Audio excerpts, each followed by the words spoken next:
Boom, Bojan Hodak akhirnya dipilih Persib untuk menjadi pelatih baru. Cara mendapatkannya juga dengan cara membajak dari Kuala Lumpur City FC. Bagaimana peluang dia untuk membawa Persib capai target 4 besar? Saya ceritakan di video ini.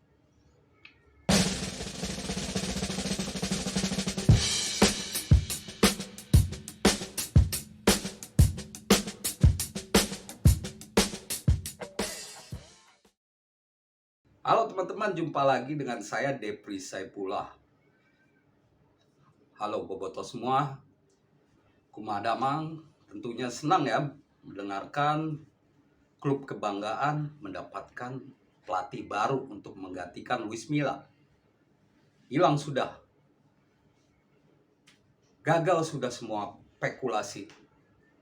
Yang nama-nama yang muncul sebelum Bojan Hodak dipilih tidak atau bukan pilihan Persib, itu semua hanya spekulasi. Benjamin Mora, Marcel Keizer, Kim Do-hun, Park Hang-seo, semua itu hanya spekulasi. Ternyata Persib membawa pelatih Kroasia yang berpengalaman di Malaysia. Jadi ini pelatih Kroasia rasa Malaysia menurut saya ya. Dan Bojan Hodak ternyata bukan baru-baru amat untuk Liga Indonesia. Ternyata dia pernah melatih PSM pada 2020. Dia hanya melatih PSM sebanyak 3 pertandingan karena Liga 1 dihentikan karena pandemi ya. Saat itu seluruh kegiatan tidak bisa dilanjutkan, termasuk sepak bola karena pandemi COVID saat itu sedang besar-besarnya.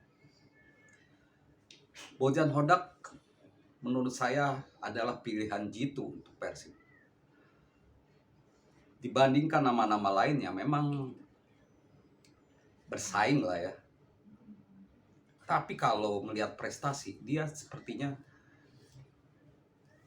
pelatih yang bisa diandalkan. Setidaknya kalau lihat dari statistik atau track dia melatih beberapa klub, dia bisa diandalkan. Dia juga jarang melatih dalam waktu singkat.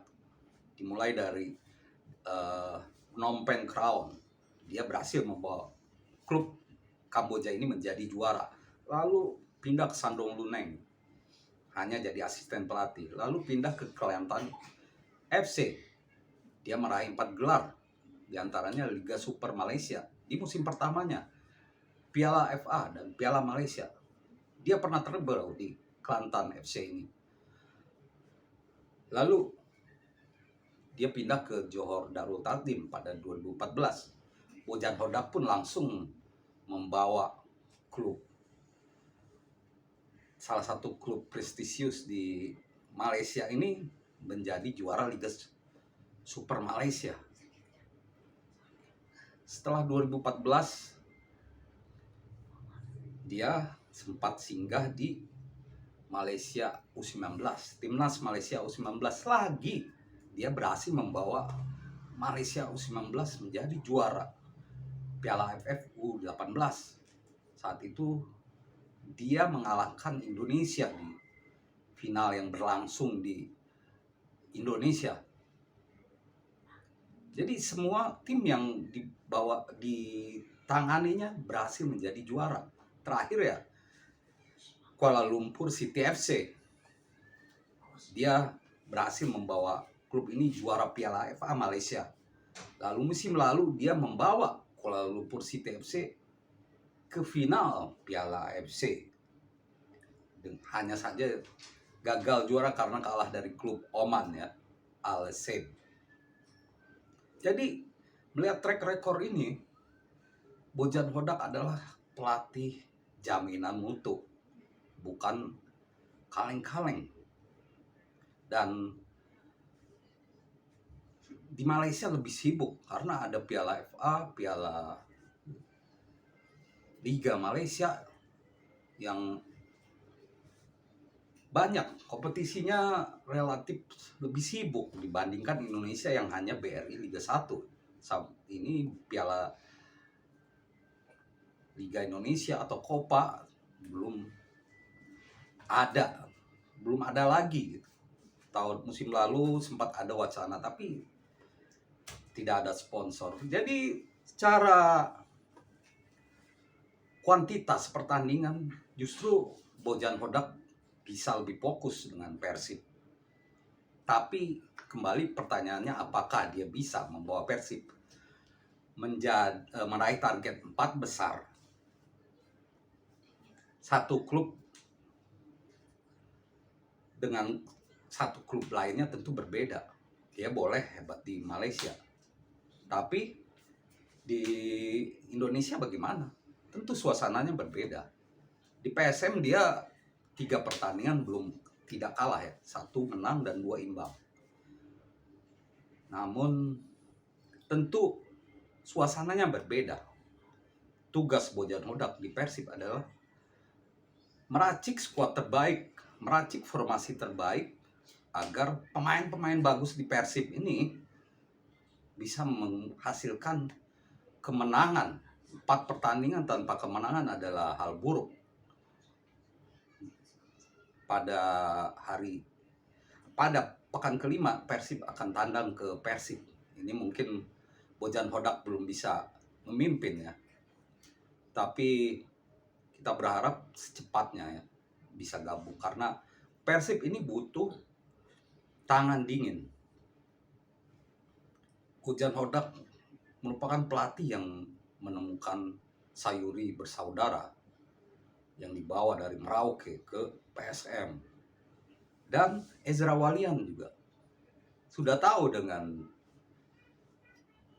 Bojan Hodak ini. Jadi ini beberapa modal Bojan Hodak untuk masuk ke dalam tim Persib. Ada pemain yang pernah dilatihnya. Dan kesan pertama dari Ezra Walian juga cukup bagus. Dia mengatakan bahwa Bojan Hodak bisa diandalkan, pelatih yang baik. Kembali ke pembahasan awal, apakah dia bisa memenuhi target Persib? Lihat track recordnya, saya bisa sebut berani diadu gitu dengan pelatih-pelatih lain. Melihat pengalamannya, nyaris memberi prestasi di semua klub yang pernah dilatihnya. Itu berarti dia tentu punya strategi bagus untuk Persib. Manajemen Persib juga memilih dia dan berani membajak Bojan Hodak dari Kuala Lumpur City FC itu bukan tanpa alasan. Prestasi yang bagus inilah yang diharapkan bisa membawa Persib kembali ke track. Seperti yang saya sebutkan bahwa tugas Bojan Hodak adalah meramu pemain-pemain bagus di Persib. Pemain Persib saat ini butuh suntikan motivasi dan evaluasi yang jeli. Berkali-kali saya bilang bahwa Persib ini ada beberapa posisi yang harus dievaluasi. Salah satunya Alberto Rodriguez. Saya berharap dia diistirahatkan dulu lah, karena belum tampil bagus. Mungkin kalau diistirahatkan jadi shock terapi agar pemain bawaan Luis Milla ini bisa kembali. Kalau menurut statistik yang ada, Bojan Hodak lebih suka 4-4-2, pola tradisional. Strategi ini bisa diterapkan di Persib. Persib punya pemain untuk posisi-posisi itu. Yang jadi pertanyaan, mungkin ada modifikasi. Saya yakin bahwa Bojan Hodak akan melihat kondisi di skuadnya dulu sebelum menerapkan formasi 4-4-2, 3-5-2, 4-3-3, formasi yang bisa diterapkan oleh Bojan Hodak di Persib. Dan saya juga berharap selain back, Ezra Walian diberi kesempatan lebih banyak main. Apalagi dia pernah dilatih oleh Bojan Hodak.